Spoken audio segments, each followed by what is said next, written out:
Praise the Lord. இந்த அருமையான நல்ல காலை நேரத்துக்காக கர்த்தருக்கு நன்றி சொல்லுகிறேன். அதிகாலையிலே தண்ணீர் ஏதோம் வழி வந்தது. நீங்கள் வாய்க்கால்களை வெட்டுங்கள், காற்றையும் காண மாட்டீர்கள், மழையும் காண மாட்டீர்கள். ஆமாம், அப்படிதான். அதிகாலையிலே தண்ணீர் ஏதோம் வழி வந்தது. சூரியனுடைய ஒளி அதன் மேல் பட்டபடியினாலே அது இரத்தம் போல பிரகாசித்தது. மோவாபியர் அதை கண்டு பயந்து இஸ்ரவேலின் ராஜாக்கள் அங்கே வெட்டுகிறார்கள், யுத்தம் ஆரம்பித்து விட்டது என்று பயந்து ஓடிவிட்டார்கள் என்று பார்க்கிறேன். கர்த்தர் பெரிய விடுதலை கொடுத்தார். இவர்களுக்கு குடிப்பதற்கு தண்ணீர் கொடுத்தார். இவர்களுடைய யானைப்படை குதிரைப்படைகளுக்கு தண்ணீர் கொடுத்தார். மாத்திரமல்ல, மோவாபியர் மேலில் ஜெயத்தை கொடுத்தார். இந்த காலை நேரத்திலும் கூட நீங்கள் கர்த்தரிடத்தில் வாஞ்சிக்கிற காரியங்களை உங்களுக்கு செய்வதற்கு இந்த ஆண்டவர் வல்லவராக இருக்கிறார். நாம் வாசிக்கும்படியாக அப்போஸ்தலர் 28ஆம் அதிகாரம் 28வது வசனம்.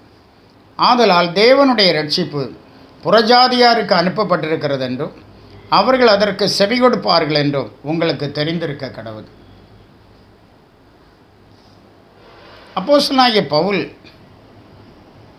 யூதர்களுக்கு ஆண்டவருடைய திட்டங்களை குறித்து விளக்கி சொல்ல வேண்டும், கர்த்தராகிய இயேசு கிறிஸ்துவை வெளிப்படுத்த வேண்டும் என்று சொல்லி எவ்வளோ முயற்சிகளை எடுத்தார்.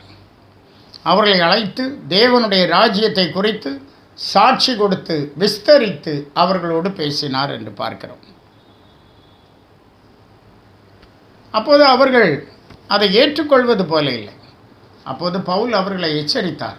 ஏசாயா சொல்லுகிறார், நீங்கள் காதார கேட்டு உணராதிருப்பீர்கள், கண்ணார கண்டும் பாராதிருப்பீர்கள். இவர்கள் கண்களினால் காணாமலும் காதுகளினால் கேளாமலும் இருதயத்தினால் உணர்ந்து குணப்படாமலும் நான் இவர்களை ஆரோக்கியமாக்காமலும் இருக்கும்படிக்கு இந்த ஜனத்தின் இருதயம் கொழுத்திருக்கிறது என்று ஏசாயா சொல்லுகிறார். அதுபோல நீங்கள் இருக்கிறீர்கள். ஆனால் தேவனுடைய இரட்சிப்பு புறஜாதியாருக்கு அனுப்பப்படும் என்று சொல்லி அனுப்புகிறார். அவ்விதமாகத்தான் அவர் தமக்கு சொந்தமானதிலே வந்தார். அவருக்கு சொந்தமானவர்களோ அவரை ஏற்றுக்கொள்ளவில்லை. ரோமர் 11:11 படிக்கிறோம். இப்படி இருக்க விழுந்து போகும்படிக்கா இடறினார்கள் என்று கேட்கிறேன். அப்படி அல்லவே, அவர்களுக்குள்ளே வைராக்கியத்தை எழுப்பத்தக்கதாக அவர்களுடைய தவறுதலினாலே புறஜாதிகளுக்கு இரட்சிப்பு கிடைத்தது. யூதர்களுடைய தவறுதலினாலே புறஜாதிகளுக்கு இரட்சிப்பு கிடைத்தது. அவர்களிடத்தில் வைராக்கியத்தை எழுப்பத்தக்கதாக ஆண்டவர் இந்த காரியத்தை செய்தார். இனி இந்த யூதர்களை இரட்சிப்பிலே ஆண்டவர் கொண்டு வருவார். அவர்களுடைய தவறு உலகத்திற்கு இவ்வளவு ஐஸ்வர்யமாக இருக்குமே, ஆனால் அவர்களுடைய நிறைவு எவ்வளவு அதிகமாக இருந்திருக்கும் என்று சொல்லுகிறார். இந்த அருமையான நேரத்திலும் கூட தேவ பிள்ளைகளாகிய நம் மீது அன்பு வைத்து கர்த்தர் இந்த ரட்சிப்பை தந்திருக்கிறார். ரட்சிப்பு விலையேறப்பெற்றது.